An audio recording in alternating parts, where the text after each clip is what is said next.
గౌతమ్ గారు నమస్తే సార్. నమస్తే అండి. గౌతమ్ గారు, నిన్న ఆంధ్రాలో ఒక సంఘటన జరిగింది. దాన్ని హ్మ్. సోషల్ మీడియాలో కావచ్చు, మీడియాలో కావచ్చు విపరీతంగా హోరెత్తిస్తున్నారు. చివరికి దాన్ని హ్మ్. ఎలా తీసుకొచ్చారంటే అదేదో ఒక మతాల మధ్య జరిగిన సంఘర్షణ, లేకపోతే ఆ మతం వాళ్ళు చేశారు, ఈ మతం వాళ్ళు చేశారు అని చేస్తున్నారు. అది నిజంగా హ్మ్. ఈ రోజుకి కూడా అందరి మధ్యలో ఉన్న ప్రశ్న ఏంటంటే హూ కిల్డ్ బాబాయ్, లేదంటే బాహుబలిని ఎవరు చంపారు అన్నట్టు. ఇది హత్య, ఆత్మహత్య, ఇది హత్య లేకపోతే యాక్సిడెంటా అనేది మాత్రం విపరీతంగా డిస్కషన్ జరుగుతుంది. పోలీసులు వాళ్ళంతా కూడా క్లియర్గా చెప్తానే ఉన్నారు. చాలా మటుకు ఎవిడెన్స్ చూస్తుంటే మాత్రం డెఫినెట్గా అది యాక్సిడెంట్ లా కనబడుతుంది అని. కాకపోతే ఏంటంటే పాస్టర్స్ కానీ మిగతా వాళ్ళందరూ కానీ దాన్ని కాదు, దాన్ని ఎవరో హత్య చేశారు అని చెప్పి చాలా గట్టిగా మాట్లాడుతూ ఉన్నారు.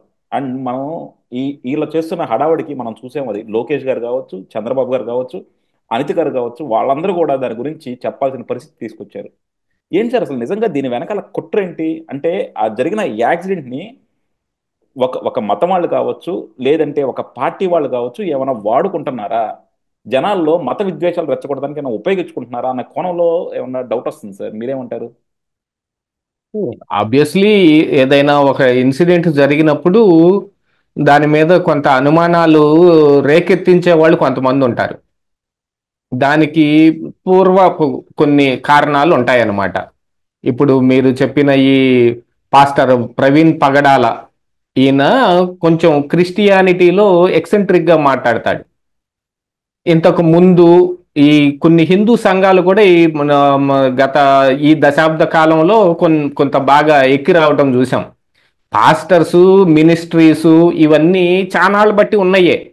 వాళ్ళు చేసే మరి సువార్త సభలు కావచ్చు, లేకపోతే కొన్ని కొన్ని సార్లు మత మార్పిడిలకు పాల్పడేటప్పుడు వాళ్ళు మాట్లాడే మాటలు కావచ్చు, ఇవి ఎక్కువగా ఇప్పుడు మరి భారతదేశం అని అంటే ఇందులో హిందూ జనసంఖ్య ఎక్కువగా ఉన్న దేశం ఇది. ఎవరన్నా వచ్చి మతం మార్చాలి అని అనుకుంటే, వాళ్ళ మతాన్ని డెవలప్ చేయాలి అని అనుకుంటే మెయిన్ టార్గెట్ హిందువులే అవుతారు. ఎందుకంటే ఆ జనాలనే కదా మార్చుకునేది. ఇక్కడ ఉన్న హిందూ జనసంఖ్యని వచ్చి మరి క్రిస్టియన్స్ మినిస్ట్రీస్ ద్వారా వాళ్ళు సువార్త చెప్పి, లేదు కొంత ప్రలోభాలతో కూడా చాలా సార్లు జరిగింది సంఘటనలే చెబుతున్నాము ఇందులో. ఆ అలాంటి ప్రలోభాలకు కూడా గురి చేసి వాళ్ళని మతం మారుస్తారు. మార్చేది హిందువులనే మారుస్తారు. అంతకు ముందు మహమ్మదీయులు ఇక్కడికి వచ్చినప్పుడు కూడా ఫోర్స్ఫుల్లీ వాళ్ళు రాజ్యం చేస్తున్నప్పుడు గత కాలం నుంచి, ఏది స్వాతంత్రం బిఫోర్ నుంచి కూడా ఏదన్నా జరిగింది అని అనుకుంటే, అప్పుడు మహమ్మదీయులు వాళ్ళు వచ్చినప్పుడు వాళ్ళు మతం మార్చేది ఫోర్స్ఫుల్ గా మార్చిన ఏ కదా. లేకపోతే ఏ క్రిస్టియానిటీ కానీ ఈ ఈ మహమ్మదీ ఈ వీళ్ళు కానీ ఎక్కడి నుంచి వచ్చారు? ఈ భారతదేశంలో పుట్టిన వాళ్ళు ఏం కాదు కదా. ఇక్కడ వాళ్ళు మతం మార్చుకుంటే ఆ తర్వాత అక్కడి నుంచి ఆ కుటుంబాలు ఆ మతం కింద ఇది అవటం. దానికి ముందు జరిగిన సంఘటనలు అంటే ఇక బౌద్ధిజం అది వేరే, ఈ హిస్టరీ అంతా వేరే ఉంది. అది హిందూ మతంలో నుంచి పుట్టినవే. కొంతమంది మరి బోధి వృక్షం కింద మహాజ్ఞానం పొందిన బుద్ధుడు అతనుకున్న మార్గాన్ని సూచించటం మొదలు పెడితే దాన్ని ఆచరించే వాళ్ళు కొంతమంది ఉన్నారు. వీళ్ళ అట్లాంటి వాళ్ళందరితోటి మరి హిందూ మతం ఒకప్పుడు శైవం వైష్ణవం పేరుతోటి కొట్టుకు చచ్చే రోజులు కూడా మనం చూసాం. ఎవరు నమ్మిన సిద్ధాంతానికి వాళ్ళు గట్టిగా కట్టుబడి ఉండి వాళ్ళు దాన్ని ప్రమోట్ చేయటానికి, ఆ సంఖ్య పెంచడానికి చేసే ప్రయత్నాలు. అందులో పాస్టర్ అనంటే మత మార్పిడి చెయ్యని పాస్టర్ ఒక్కడు కూడా ఉండడు. మీరు గమనించాల్సిందే, అది కరెక్ట్గా అందరూ ఒప్పుకొని తీరాల్సిందే. మత మార్పిడి చెయ్యని ఒక్క పాస్టర్ కూడా ఉండడు. ఇంకా ఏంటి, మేము మతం మా దాన్ని మేము బోధించాము, వాళ్ళుగా ఇష్టపడి వచ్చారు అనే ఒక ఫ్లెక్సిబిలిటీ తీసుకుంటారు తప్ప, వీళ్ళు ట్రై చేయటం అప్ టు ది ఎక్స్టెండ్ ఎక్కడ దాకైనా ట్రై చేస్తారు. మీకు ఉన్న అవసరాలని చూసి దాని మీద దెబ్బ కొట్టి మీ చేత మతం మార్పించటం కానీ ఇలాంటివే జరుగుతాయి ఎక్కువగా. అందులో దానికి ఇంకా ఇట్లాంటి జరిగే వీటన్నిటిలో ఆ, ఈ హిందూ సంఘాలు కూడా గత దశాబ్ద కాలంలో కొంతమంది వచ్చారు శివశక్తి పేరుతోటి. ఆ, ఒక ఇప్పుడు యూట్యూబ్ ఛానల్ కూడా నడుస్తూ ఉంటుంది. ఆ ఒక సంస్థ ఒకటి నడుస్తుంటుంది. అట్లాగనే ఇంకొకటి కూడా హిందూ జనశక్తి పేరుతోటి మరొకటి ఉంది. ఇలాగ చాలా వచ్చాయి. మొన్న మనం చూసాం కదా, చిలుకూరు బాలాజీ టెంపుల్ ఆ అయ్యవారిని వీళ్ళు ఏందండు రామదండ లేకపోతే ఏదో ఏ పేరుతోటో ఒకళ్ళు చేశారు. ఇట్లాగా హిందూ సంఘాలు కూడా బాగా ఎక్కువగా పెరుగుతున్నాయి. దీనికి కారణం ఏంటంటే హిందూ జనసంఖ్యని తగ్గించటం కోసం ఈ మతాలు పనిచేస్తున్నాయి కాబట్టి మనం కూడా వాళ్ళని ఎదిరించి వాళ్ళకి వాళ్ళ గురించి మనం కూడా వాళ్ళ దాంట్లో ఉన్నదాన్ని చెప్పటానికి అనే దాంతో కావచ్చు, వాళ్ళతోటి పోరాటానికి అనే కావచ్చు, ఇప్పుడు హిందూ సంఘాలు కూడా ఎక్కువగా అయినాయి. ఈ అయిన దాంట్లో ఇంకేమైంది, క్లాషెస్ వస్తాయి. ఈ క్లాషెస్ వచ్చే దాంట్లో మరి ఇప్పుడు శివశక్తి పేరుతోటి ఉన్నది దాంట్లో కరుణాకర్ సుగ్గున అనుకుంటాను ఎవరో, అతను ఎక్కువగా ఈ పాస్టర్స్ మీదనే ఎక్కువగా ఆయన చేస్తుంటాడు. ఎందుకంటే మాకు దగ్గరలో చిలకలూరుపేట ఉంటుంది కాబట్టి ఆ చిలకలూరుపేటలో షాలేం రాజు అని ఒక ఈ పాస్టరే, ఆయన పెద్ద సువార్త సభలు ఇవన్నీ పెడుతుంటాడు. దాని మీద ట్రోలింగ్ చేస్తాను, ఆయన చెప్పిన దాన్ని డిసెక్షన్ చేస్తాను. ఈ కరుణాకర్ సుగ్గున అనే వ్యక్తి కూడా ఎక్కువగా దాని మీద కూడా చాలా వీడియోలు చేస్తూ ఉంటాడు. యూట్యూబ్లో కూడా ఇవన్నీ అవైలబిలిటీ ఉన్నాయి. మతపరంగా ఈ పాస్టర్లు చెప్పే ప్రీచింగ్ వీడియోలు ఒకటి వస్తుంటాయి. ఇందులో కొన్ని సువార్త సభలు పెట్టినప్పుడు ఏం చేస్తారంటే కొంతమంది మతం మారిన వాళ్ళని సాక్ష్యం చెప్పించటం అనే ఒక ప్రక్రియ ఒకటి ఉంటుంది. ఆ సాక్ష్యం చెప్పించటం అనే ఒక ప్రక్రియలో కానీ లేదు సువార్త సభలు పెట్టినప్పుడే పాస్టర్లు మా అంత గొప్ప మహానుభావులు ఎవరు లేరు అని చెప్పుకోవటానికి వాళ్ళు అక్కడ స్వస్థత సభలు కూడా కొన్ని పెడతారు. స్వస్థత చేస్తామని దెయ్యాలు పారదోలటం కానీ, ఎయిడ్స్ని తగ్గించటం కానీ, క్యాన్సర్ తీసేయటం కానీ, కిడ్నీ రోగాలు బాగు చేయటం కానీ మొత్తం పాస్టరే చేసి పడేస్తాడు. దాంతో ఈ నెఫ్రాలజిస్ట్తో పని లేదు, హార్ట్ స్పెషలిస్ట్ కార్డియాలజిస్ట్తో పని లేదు, అసలు ఎయిడ్స్కి క్యూర్ లేదురా బాబు, నివారణ తప్ప దానికి మందే లేదని అంటే దాన్ని కూడా తగ్గించేస్తాడు పాస్టరు. దీని అంతటి కారణం మళ్ళీ వాళ్ళకి సంబంధించిన వాళ్ళ దేవుడు అనేది కూడా చెప్పుకుంటారు. ఈ సాక్ష్యం చెప్పే దాంట్లో కానీ కొంతమంది ఏం చేస్తారు, ఒకప్పుడు నేను భయంకరమైన హిందువు, మా ఇంట్లో దుమ్ము సుడగా పూజలు అవి చేసేస్తుంటారు, మేము ఎన్ని చేసినా కానీ ఆ దేవుళ్ళు మాకేమీ పని చేయలేదు, మాకు ఒకసారి పెద్ద వెలుగు కనపడింది, స్వరం వినిపించింది, యేసు ప్రభు మాతో మాట్లాడాడు, అక్కడి నుంచి నేను చూశానంటే ఇదిగో నేను అంచెలంచెలుగా ఇది ఎడదాకా వచ్చాను, ఈ మరి ఎంతకు ముందు ఉన్న మతంలో మాకు ఇలాంటిది ఏమి లేదు, ఇట్లాంటి దానిపై సాక్ష్యం చెబుతారు. వాళ్ళు ఎలా మారారు అనే దానికి ఒకటి చెప్పుకొని వస్తారు. మొన్న మధ్యనే ఆయన ఎవరో ఒక ఆయన బాగా ట్రోలింగ్ కూడా అయ్యాడు, మేసాల గురప్ప అని ఒక వ్యక్తి కూడా బాగా ట్రోలింగ్ గురయ్యాడు. ఆయన కూడా ఇట్నే సాక్ష్యం చెబుతాడు. అదేంటి, ఏం కథ చెప్పాడు, అప్పుడెప్పుడో చిరంజీవి నరసింహరాజు తోటి తీసిన ఒక పున్నమి నాగు సినిమా కథని, ఆ కథని అదే అడవుల్లో నేను అట్లా తిరుగుతూ ఉంటే నేను అలాగ నాకు విషం పెట్టి పెంచితే మా మీద జరుగుతున్న దాడులను ఎదుర్కోవటానికి నన్ను ఒక ఆయుధం లాగా తయారు చేస్తే దాన్ని చూసి వాళ్ళు సినిమా తీశారని అని కూడా ఆయన సాక్ష్యం చెప్పాడు. ఆ మేసాల గురప్ప అది కూడా బాగా ట్రోలింగ్ అయింది యూట్యూబ్లో. మనం అంటే ఎక్కువగా ఈ పొలిటికల్ మాట్లాడుకుంటూ దాన్ని ఎప్పుడు పట్టించుకొని దాని గురించి ఎప్పుడు మనం చర్చించుకోలేదు. కానీ ఇప్పుడు మరి ఇప్పుడు ఆ సందర్భం వచ్చింది కాబట్టి చెబుతున్నాను. అట్లాంటి సాక్ష్యాలు కూడా చెబుతూ ఉంటారు కదా. అలాంటి దాంట్లో అంతటితోటి ఆగకుండా ఈ పాస్టర్లు అంటే ఈ క్రిస్టియన్ మిషనరీస్కి సంబంధించిన కొంతమంది పాస్టర్లు కానీ హిందూ ఇప్పుడు ఈ నేను చెప్పాను కదా ఈ శివశక్తో హిందూ జనశక్తో ఇలాంటి వాళ్ళు ఈ హిందూ సంఘాలు వీళ్ళు కానీ డిబేట్లు కూడా చేయటం మొదలు పెట్టారు. మీ దేవుడు గొప్ప, మా దేవుడు గొప్ప, యేసు ప్రభులో ఏముంది, రాముడిలో ఏముంది, యేసు ప్రభు గొప్పోడా, శ్రీకృష్ణుడు గొప్పోడా, ఇలాగా ఎవరికి సంబంధించిన వాళ్ళు ఇట్లా డిబేట్లు కూడా పెట్టారు.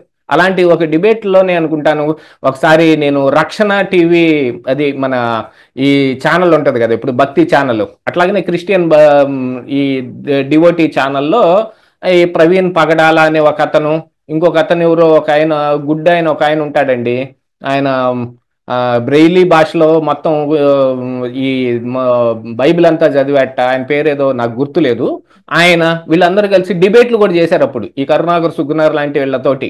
దీంతో ఈ ప్రవీణ్ పగడాల కానీ ఈ కరుణాకర్ సుగ్గున కానీ వీళ్ళు ఏమయ్యారు, ఏ మతానికి సంబంధించిన వీళ్ళు హైప్ బాగా ఉన్నత స్థాయిలో అసలు వారియర్స్ అంటే వీళ్ళేనండి అని ఎవరికి వాళ్ళు అనుకోవటం మొదలు పెట్టారు.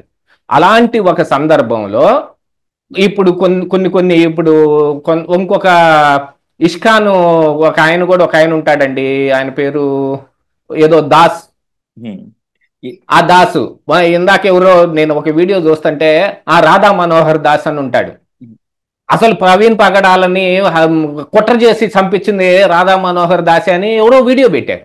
అలాగా సార్, ఇది ఎలా ఉందంటే ముస్లిమ్స్ వచ్చేసి, అంటే హిందువులేమో కొంతమంది ముస్లిమ్స్ చంపించారని, ముస్లిమ్స్ హిందూస్ చంపించారని, క్రిస్టియన్స్ ఏమో ముస్లిమ్స్ ఇందులో హిందువులు కలిపి చంపించారు. మర్చిపోయానండి, ఆ, మర్చిపోయాను. ఇందులో ప్రవీణ్ పగడాల ఈ మరణం వెనక అసలు కుట్ర ఇంకొక ఆయన కూడా ఉన్నాడు. ఆ కర్నూలుకి సంబంధించిన షుబ్లీ అనే ఎవరో ఒక ఆయన ఉన్నాడు. ఆ, ఇంతకు ముందు వీడియో ముఖంగానే వార్నింగ్ ఇచ్చాడు, నేను వారిని చంపేస్తాను, వేసేస్తాను, నరికేస్తానని చెప్పాడు.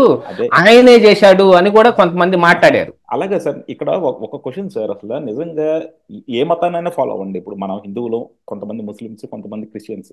నీ మతాన్ని నువ్వు ఫాలో అవుతున్నప్పుడు నిన్ను ఎవడు కూడా అభ్యంతరం పెట్టడు. అలాగే ఇప్పుడు మనకున్నారు ప్రవచనకారులు, మన గరిక, మన ఈయన పేరేంటి, మన చాగంటి చాగంటి గారు కోటేశ్వరరావు గారు, చాగంటి కోటేశ్వరరావు గారు కావచ్చు, లేకపోతే మన ఇంకో ఆయన కావచ్చు, గరికపాటి నరసింహారావు. నరసింహారావు గారు కావచ్చు, వీళ్ళంతా కూడా ఏ రోజైనా ఇంకో మతాన్ని ద్వేషించారా, ఇంకో మతాన్ని కించపరిచారా? వాళ్ళ మతం గురించో లేకపోతే దీని గురించో చెప్పుకుంటారు. ఈ పాస్టర్లు కానీ, లేకపోతే ఇలాంటి కొంతమంది అతివాద హిందువులు కానీ, లేకపోతే ముస్లిమ్స్ కానీ, వీళ్ళ మతంతో పట్టదు. పక్క మతాలను కించపరచడం, పక్క మతాలను అంటే హేళన చేయడమే. ఇక్కడ ఇంకొక ఉందండి, నేను చెబుతా చూడండి. ఇది భారతదేశం, హిందువుల పుట్టుగడ్డ. ఉహుం, ఇక్కడ హిందువులను కొత్తగా తయారు చేయాల్సిన అవసరం లేదు. ఉహుం, ఇక్కడ హిందువులు ఉంటారు, వాళ్ళకు పుట్టిన వాళ్ళు హిందువులుగానే ఉంటారు. వాళ్ళు అదే మతాన్ని ఆచరిస్తూ ఉంటారు, అదే దైవాన్ని కొలుస్తూ ఉంటారు. ఒకవేళ వాళ్ళల్లో ఏదైనా ఒక మార్పు చెంది అసలు దేవుడు అంటే ఎవరండి, ఏది నా కంటికి చూపించండి అని నాస్తికులుగా మారే వాళ్ళు కొంతమంది ఉండొచ్చేమో. ఉహుం. కానీ ఇక్కడ నాస్తికులని తీసి పక్కన పెట్టేసేస్తే హిందువులుగా ఉన్న వాళ్ళని మతం మార్చటానికి ఇటు క్రిస్టియన్స్ ట్రై చేస్తారు, అటు మహమ్మదీలు ట్రై చేస్తారు, ఉహుం. కొద్దో గొప్ప బౌద్ధులు కూడా ట్రై చేస్తారు. ఎందుకు? వాళ్ళ జనసంఖ్య పెంచుకోవాలి. వాళ్ళకి అది ఎందుకంటే అది ఇక్కడ భారతదేశంలో పుట్టిన మతం కాదు కదా, మన అనాది కాలం నుంచి వస్తున్న మతం కాదు కదా. ఇది కొత్తగా దాంట్లోకి ఆచరించుకొని దాంట్లోకి వెళ్ళటం కోసం అందరూ ఆ, వాళ్ళు ప్రయత్నాలు వాళ్ళు చేస్తుంటారు. వాళ్ళ జనాంగాన్ని ఎక్కువగా పెంచుకోవటానికి చేసే ప్రయత్నం ఇది. ఆ, ఈ ఈ క్రిస్టియన్స్ ఎంతమంది ఉన్నారు, చేసుకో ముస్లిమ్స్ ఎంతమంది ఉన్నారు. చేసుకోవటంలో తప్పే లేదు. మనందరం కూడా ఎప్పుడు కూడా బీజేపీని ఎందుకు విమర్శిస్తాం? బీజేపీ హిందుత్వాన్ని పెంచి పోషిస్తుంది, లేకపోతే అతివాదాన్ని పెంచి పోషిస్తుందని. అలాగే ఈ పాస్టర్ ప్రవీణ్ కూడా ఈ 2-3 రోజుల నుంచి వీడియోలు సర్క్యులేట్ అవుతా ఉన్నాయి. ఒక దాంట్లో సీతమ్మ వారి గురించి ఎంత అవహేళనగా మాట్లాడాడు, ఎంత దారుణంగా మాట్లాడాడు. ఆ ఒక వీడియో చూస్తే సీతమ్మ వారి గురించి కాదండి, ఉమ్, ఆ ప్రవీణ్ పగడాల చాలా మాటలు మాట్లాడాడు. అంతకు ఉమ్, ముందు మాట్లాడిన దాంట్లో అసలు ఇక్కడ ఇక్కడ భారత్ ఈ వీళ్ళెవరు ఆ, బ్రిటిషర్స్ ఇక్కడికి వచ్చిన తర్వాతే అసలు అభివృద్ధి అనేది ఇక్కడ వచ్చింది అనేదని కానీ, లేకపోతే బ్రిటిషర్స్ ఆయన ఎప్పుడు చెబుతుండే మాట ఒకటి చెబుతాను, వాళ్ళు బ్రిటిషర్స్ మా ఆత్మీయ తల్లిదండ్రులు అని చెబుతుంటాడు. అసలు వీళ్ళు ఆ మతంలో ఉన్నంత మాత్రాన వాళ్ళు ఎలాగవుతారు, వాళ్ళు తల్లిదండ్రులు ఆ, ఎలాగవుతారు నాకైతే తెలీదు. మరి మన ఆరిజిన్ ఏమిటి, ఇక్కడ ఉన్న డిఎన్ఏ ఏమిటి, ఇక్కడ ఉన్న ఇది ఎందుకు ఇలాగుండి. మరి బ్రిటిషర్స్ అయితే బ్లాండ్ హెయిర్ తోటి వైట్ స్కిన్ తోటి ఉంటారు. మరి ప్రవీణ్ పగడాల మరి బ్లాండ్ హెయిర్ తోటో వైట్ స్కిన్ తోటో పుట్టలేదు కదా. మన సేమ్ మన హిందూ ఫ్యూచర్స్, ఇక్కడ భారతదేశ ఫ్యూచర్స్ వాళ్ళతోటే పుట్టాడు కదా. ఇక్కడ ఇది భారతదేశం అనేది హిందూ గడ్డే. హిందువులు పుట్టి ఇక్కడ ఆరిజిన్ ఇక్కడ ఉండే వాళ్ళందరూ హిందువులు అవుతారు. దీనికి మరి ఇక ఆ, ఇప్పుడు జరుగుతున్న ఈ గొడవల ప్రకారంగా ఏమిటంటే హైందవ్యం, లేకపోతే ఈ క్రైస్తవ్యం, లేకపోతే మహమ్మదీయం, వీటిల్లో పడి కొట్టుకుంటూ మతాల మధ్య విద్వేషాలు రేగుతున్నాయి. ఆ రేగుతున్న దాంట్లో ఈ డిబేట్లు ఏదైతే చేస్తున్నారో చూడండి, మీ మతం గొప్ప మా మతం గొప్ప, లేకపోతే అసలు మీ మతంలో ఏముంది మా మతంలో లేనిది, లేకపోతే మీ మతంలో అంత అసలు ఏం లేదు అంత గొప్ప మా మతంలోనే ఉంది అని చెప్పుకునే ప్రయత్నమే. ఈ వాళ్ళు అదిగా ఇదంతా కేవలం ఎందుకు చేస్తారు? క్రిస్టియన్స్ కానీ లేకపోతే ముస్లిమ్స్ కానీ భారతదేశంలో చేస్తున్న పని నా లెక్క ప్రకారంగా, నా ఉద్దేశమే నేను చెబుతున్నాను, నా ప్రకారంగా వాళ్ళు చేస్తుంది గట్టిగా మత మార్పిడే చేస్తారు. ఎందుకు? వాళ్ళ జనాంగం పెంచుకోవడానికి, వాళ్ళ మతం బాగా అభివృద్ధి చెందటానికే వాళ్ళు ప్రయత్నం చేస్తారు. హిందువులు ఏం చేస్తున్నారు ఇలాగా కొంతమంది క్రిస్టియానిటీలోకి వెళ్ళిపోవటం కానీ కొంతమంది ముస్లిం అవటం కానీ ఇలాంటివన్నీ చూసిన తర్వాత అరెరే ఇలాంటివన్నీ జరిగితే మనకి మన జనాంగం తగ్గిపోయి మన మతం ఏమైపోతుందో అని వీళ్ళు కూడా కొంత కృషి చేస్తారు. ఏది వెళ్లకుండా ఆపుటానికి కానీ వెళ్ళిన వాళ్ళని గర్వాప్సి అనే పేరు కూడా ఒకటి వచ్చింది ఇప్పుడు. అలాంటిది తిరిగి మళ్ళీ మన మతంలోకి తీసుకురావడానికి చేసే ప్రయత్నాలు అనేది కానీ ఇలాంటివన్నీ కూడా జరుగుతున్నాయి. దీన్ని ఏం చేశారు ఈ డిబేట్ల కారణంగా కానీ లేకపోతే ఒకళ్ళని ఒకళ్ళు దూషించుకొని వాళ్ళని వీళ్ళు ట్రోలింగ్ చేయటం. ఇప్పుడు ఈ హిందూ జనశక్తి అనే ఛానల్లో కానీ మీరు శివశక్తి అనే ఛానల్లో కానీ చూశారు అని అంటే పాస్టర్స్ ఎక్కడెక్కడ ఏమేమి మాట్లాడుతున్నారు, మన మతంలో ఉన్న దాన్ని ఏమి కించపరుస్తున్నారు. ఈ కరుణాకర్ సుగ్గర్ అనే వ్యక్తి ఒక కొన్ని పాస్టర్స్ మీటింగ్ క్లిప్పులు కూడా తీసుకొచ్చి ప్లే చేసి మరి దాన్ని డిసెక్షన్ చేస్తుంటాడు.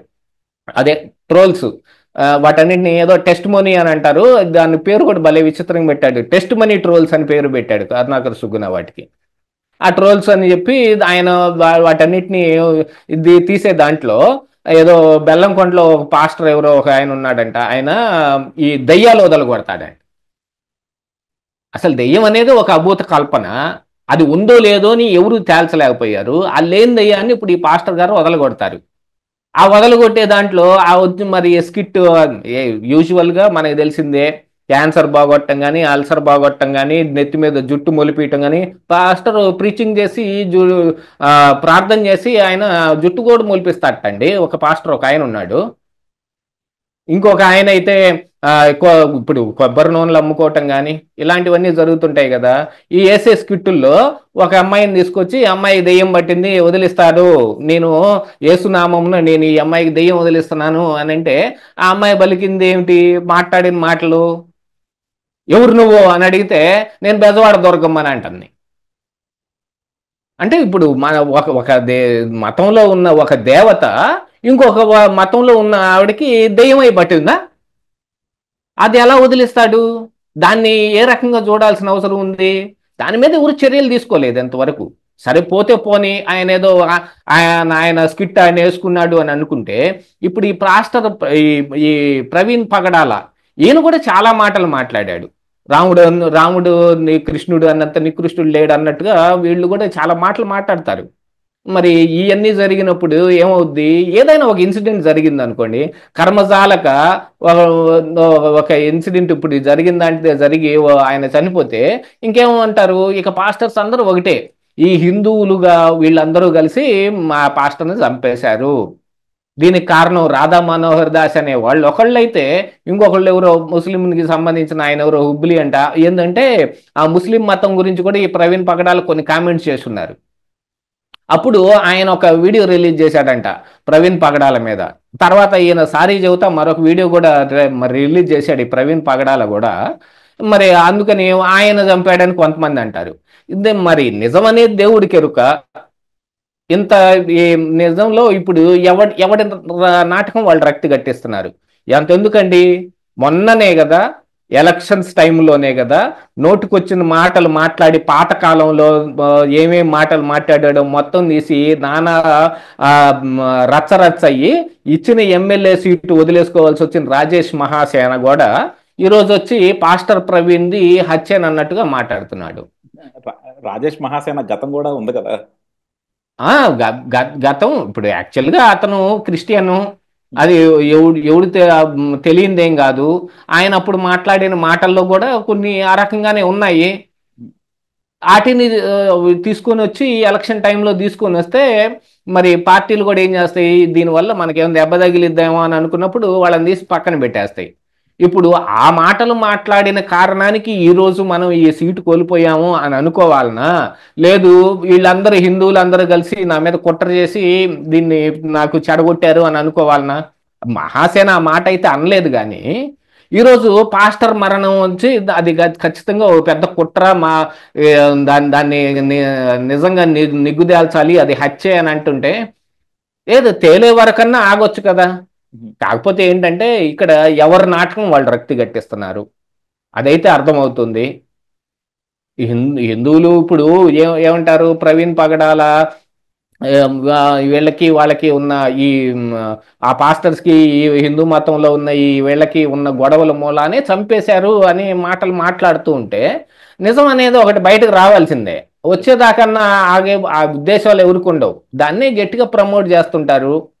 ప్రమోట్ చేసేసి ఇంకా వాళ్ళకున్న దీన్ని వాళ్ళు ముందుకు నడుపుకుంటా వెళ్ళటానికి చేసే ప్రయత్నాలే ఇవన్నీ. వీటన్నిటి మీదనే ఇదంతా ఇట్లా జరుగుతుంది కానీ అది నిజమేంటనేది 2 రోజుల్లో తేలిపోద్ది కదా.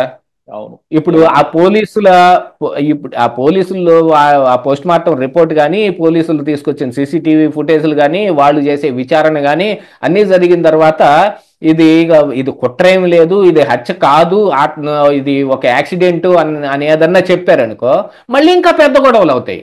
ఇప్పుడు ఆల్రెడీ చాలా మంది పాస్టర్లు కానీ, హిందూ సంఘాలు కానీ యూట్యూబ్ ముఖంగా కావచ్చు, లేకపోతే మొన్ననే అనుకుంటాను ఈ ఒక వైజాగ్ లో కూడా ఏదో ఒక ర్యాలీ కూడా ఏదో చేశారు ఈ హిందూ సంఘాలన్నీ కలిసి, కొంతమంది అందరూ కలిసి అవి చేసిన కాడి నుంచి ఏమవుతుంది, చిన్న చిన్నగా సెగ మొదలవుతుంది. నా ఉద్దేశం ప్రకారం ఏంటంటే యాక్చువల్గా ఇలాంటిది కొన్ని లేపటానికే కదా మరి పవన్ కళ్యాణ్ చేత కొన్ని సనాతన ధర్మం మాటలు మాట్లాడిచ్చింది బీజేపీ అని అనుకుంటుంది. మరి తాను తెలిసిందే దైవం కూడా తెలిసింది అన్నట్టు వాళ్ళు అనుకున్నది ఇక్కడ మొదలవుతుందేమో. మన ఆంధ్రప్రదేశ్ రాష్ట్రంలో కూడా మతపరమైన గొడవలు జరగటం, అవి రాజకీయ లబ్ధికి ఉపయోగపడటం జరుగుద్దేమో అనే ఒక అనుమానాలు అయితే రేకెత్తుతానే ఉన్నాయి. డెఫినెట్గా. అంటే నాకు దీంట్లో మల్టిపుల్ యాంగిల్స్ ఉన్నాయి సార్. ఒకటి, బీజేపీ బలపడటానికి ఇలాంటి మత గొడవలు కావాలి. అలాగే వైఎస్ఆర్సీపీ స్ట్రెంత్ అవడానికి కూడా ఇలాంటి మతపరమైన గొడవలు కావాలి. ఎందుకంటే వైఎస్ఆర్సీపీ 2019లో క్రిస్టియన్స్ అందరినీ ఒక తాటిపైకి తీసుకురాగలిగింది, కానీ 2024లో అది లేకుండా పోయింది. సో మళ్ళీ అలాంటిది ఏదన్నా ఒక స్టెప్ తీసుకుంటున్నారేమో, ఎందుకంటే ఇవన్నీ కూడా హైపోథెటికల్ స్టేట్మెంట్సే. సో ఏది ఉందో మనకు తెలియదు కాబట్టి, సో నిజం నిగ్గుదేలేదాకా మనం కానీ వెయిట్ చేద్దాం. నేను చెప్పదలుచుకుంది ఏంటంటే ఏ రకమైన గొడవలు ఏమైనా జరగని ఏదైనా కానివ్వండి, ఒక ప్రాణం పోయింది కాదని అంటాం లేదు, జరిగింది. యాక్సిడెంట్లో ఆయన ఒక్కడికే కాదు చాలా మందికి జరుగుతున్నాయి. అందులో ఆ యాక్సిడెంట్లు జరిగిపోతున్న వాళ్ళల్లో క్రిస్టియన్స్ ఉంటారు, ముస్లిమ్స్ ఉంటారు, హిందువులు ఉంటారు, జైనులు ఉంటారు, బౌద్ధులు ఉంటారు, చాలా మంది ఉంటారు. రాష్ట్రంలో ఎన్ని యాక్సిడెంట్లు జరుగుతున్నాయండి.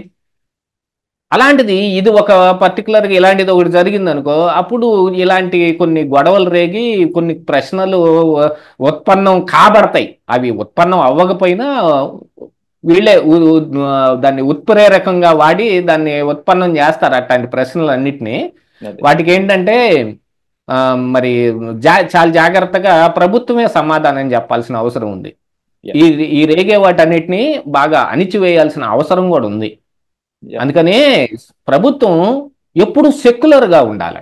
అవును, ప్రభుత్వం సెక్యులర్గా ఉండాలి. పీపుల్ వాళ్ళకి కావాల్సిందని వాళ్ళు ఆచరించుకోవచ్చు, వాళ్ళు నమ్మిన సిద్ధాంతాన్ని వాళ్ళు ప్రమోట్ చేసుకోవచ్చు, కానీ ప్రభుత్వం మాత్రం సెక్యులర్గా ఉండాలి. రాజ్యాంగం చెప్పింది కూడా అదే కదా. మనందరం కూడా ఇప్పుడు మొత్తుకునేది అదే కదా. ఇండియా అనేది సెక్యులర్ దేశం, దాన్ని అలాగే సెక్యులర్గానే ఉంచాలి తప్ప ఇక్కడ ఎవరు కూడా ఏ గవర్నమెంట్ కూడా మతతత్వాలు లేకపోతే మతాన్ని ఎంకరేజ్ చేయకూడదు అనేది. అదే కదా మనకి బీజేపీకి వైరం. Thank you sir, thank you. వైరం జాతి వైరం ఏం కాదు కదండి, స్వాభావిక వైరమే తప్ప వాళ్ళకి ఉన్న ఉద్దేశాలు కానీ వాళ్ళకున్న వీటిని కానీ వ్యతిరేకిస్తాం అంతే. అలాగని మనమేం హిందూ ద్వేషులమో బీజేపీ ద్వేషులమేం కాదు. నా మతం నాకు గొప్పే, హిందూ ద్వేషం అయితే అసలు కాదు. నా మతం నాకు గొప్పే. నేను అందులో నేను చెప్తాను, ఈ విషయాన్ని రాజకీయాలకు వాడే ఒక అంశంలో బీజేపీని నేను వ్యతిరేకిస్తాను తప్ప మిగతా అంశాల్లో కాదు. మిగతా అన్ని పార్టీలని ఏ రకంగా చూస్తాను, ఆ పార్టీని కూడా అలాగనే కదా చూస్తాను. కాంగ్రెస్ పార్టీ అయినా అదే రకంగా చూస్తాం, బీజేపీ అయినా అదే చూస్తాం, కమ్యూనిస్ట్ అయినా అదే చూస్తాం. కమ్యూనిస్ట్ నాస్తికులు కదా, మరి వాళ్ళని కూడా అలాగనే చూస్తాం. కాకపోతే ఏంటంటే వాళ్ళ ఐడియాలజీని కొంచెం వ్యతిరేకిస్తాం. దాన్ని రాజకీయాలకి వాడే విధానం ఒకటి ఉంది చూడండి, దాన్ని వ్యతిరేకిస్తాం. ఓకే సార్, థ్యాంక్ యూ అండి, thank you very much sir.